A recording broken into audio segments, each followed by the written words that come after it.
प्यारे बच्चों, आज हम गृह विज्ञान में वस्त्र निर्माण की विधियों के बारे में पढ़ेंगे। इसका परिचय यदि हम पढ़ें तो इसमें आधुनिक युग में वस्त्र विज्ञान अति विकसित एवं व्यवस्थित विज्ञान है। आज बहुत ही व्यवस्थित ढंग से वस्त्र निर्माण किया जाता है, परंतु बच्चों, जब प्राचीन काल में वस्त्र निर्माण का समुचित ज्ञान नहीं था, क्रमशः सभ्यता एवं विज्ञान के विकास के साथ साथ वस्त्र निर्माण की विभिन्न विधियों का भी आविष्कार किया गया है। वस्त्र निर्माण मूल रूप से एक हस्तकला थी, परंतु वर्तमान मशीनों के युग में वस्त्र निर्माण एक अति व्यवस्थित तथा तकनीकी कार्य है।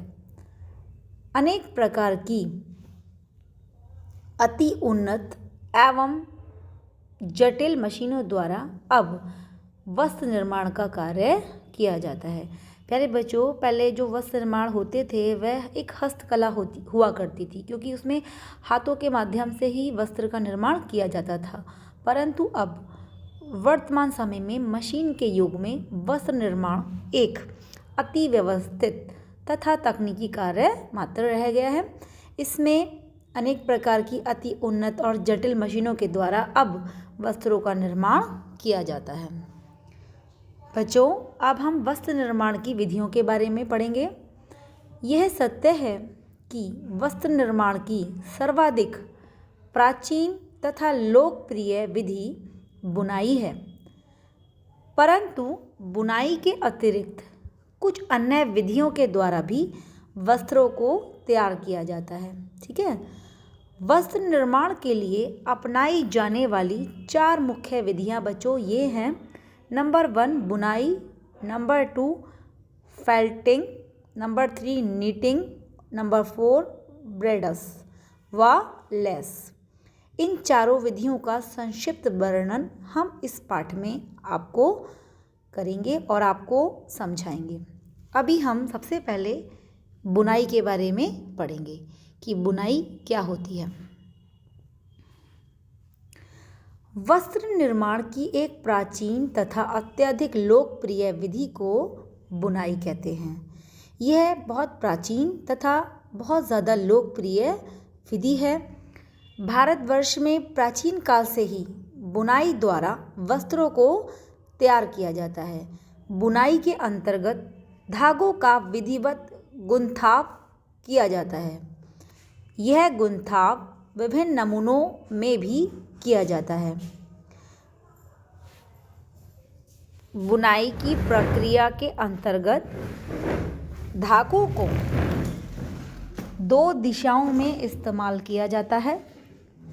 नंबर 1 लंबवत दिशा में इस्तेमाल होने वाले धागों को वस्त्र विज्ञान की भाषा में ताना कहते हैं, और दूसरी दिशा में क्षैतिजीय धागों को बाना कहते हैं।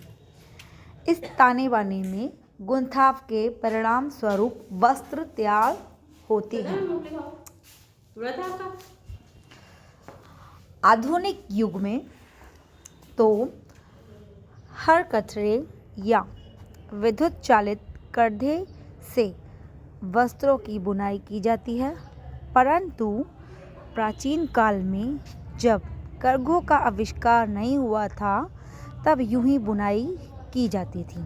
ठीक है बच्चों, तब ज़मीन पर निश्चित दूरी पर दोनों ओर खूंटियों को गाड़ दिया जाता था और उसमें ताने के धागे कस कस कर बांध दिए जाते थे। इसके बाद हाथ से ही बाने के धागों को गूंथा जाता था और इस प्रकार बुनाई करके वस्त्र तैयार कर लिया जाता था। अब करघों से बड़े ही सुंदर वस्त्र बुने जाते हैं। वस्त्र की भिन्न भिन्न प्रकार की बुनाइयाँ जो होती हैं वह देखो यहाँ मुख्य हैं। नंबर 1 सादी बुनाई, ट्विल बुनाई और साटिन बुनाई। इन बुनाइयों का ही विस्तृत वर्णन हम इस लेसन में बच्चों आगे करेंगे। आज आप इतना ही समझिए और उसको याद करने का प्रयास कीजिए।